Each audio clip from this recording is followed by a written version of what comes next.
Hello, my name is Jonathan. Today we're going to read, first of all, Psalms 23.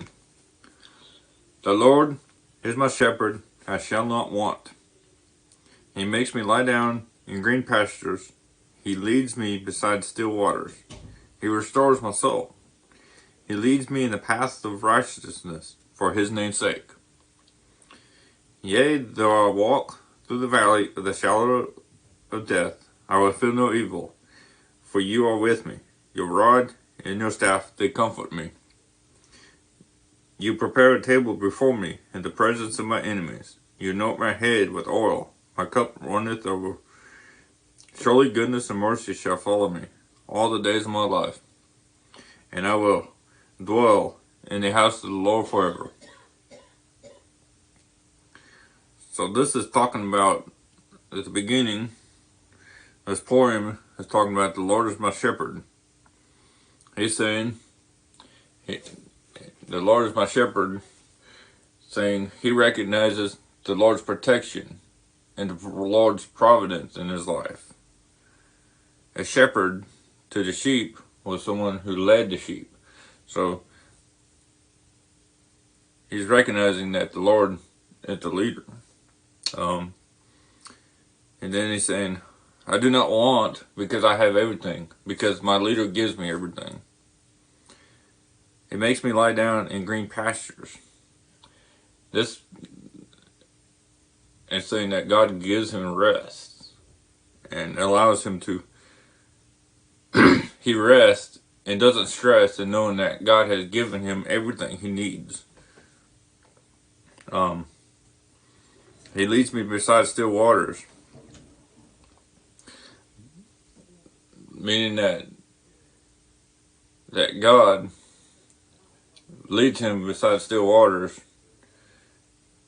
Meaning that the still water, that God is always going to lead you through a valley of peace most of the time. And that still waters means that we can hold on to him and trust in him while he's leading us. Even though he restores my soul, he leads me in paths of righteousness for his name's sake. He restores the soul. The soul is basically the heart of man. And when it's crushed, God comes in and heals it and revives it. And that's what gives us life, He leads me in the paths of righteousness for his name's sake. He not only leads you to still waters, but he also leads you to paths of righteousness. Paths that are going to be good for you. Because that's who he is. He's a good and righteous God. Then, even though I walk through the valley of death, of the shadow of death, I will feel no evil, for you are with me.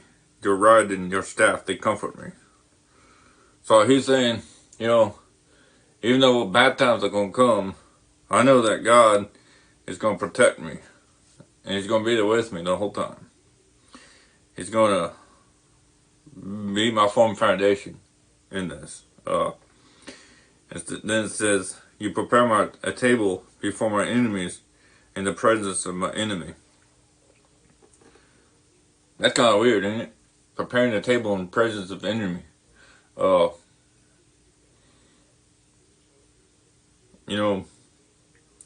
is our enemy? In today's world, it's Satan, or, if we were talking about school, it's bullies at school. Where this is, God's going to prepare a table before us, in front of the enemy, in front of those people who ridicule us. You anoint my head with oil, my cup runs over. Surely goodness and mercy shall follow me. Basically, God is the one that anoints you and the one that places you in these specific areas. Where has God anointed you? Where does he place you to do ministry? You know, as we're looking at, maybe at the school, you know, if you're at school, in the classroom you're in, God has anointed you, God is appointing you in that classroom to lead one of your friends to Christ, to do ministry to your friend, to help them in a bad time, bad situation, you know. Surely goodness and mercy shall follow me. My cup runneth over. Surely goodness and mercy follows me. You know, when we're in the presence of God and spend time with Him and talking to Him, our cup's going to be full of His presence.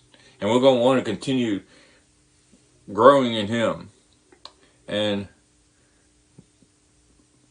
basically, you know, as you continue to do good works, like, let's say, you know, washing dishes for your mom, making a bed, listening to your parents, you know, you can be, as you follow God and doing those good works, you're going to want to continue doing those good works. You're not going to want to stop, because your cup is being filled over by the Holy Spirit and by the Lord. Surely goodness and mercy shall follow me. You know, the goodness of God and His mercy is going to follow you everywhere. All the days of my life, and I will dwell in the house of the Lord forever. You know, God's presence is going to be with you forever. And so, basically, He's saying, you know, He's saying that that God's mercy is going to be there for us. And basically, that's all I have for this poem. It's Psalms 23, and that was the King James Version in the Children's Ministry Resource Bible.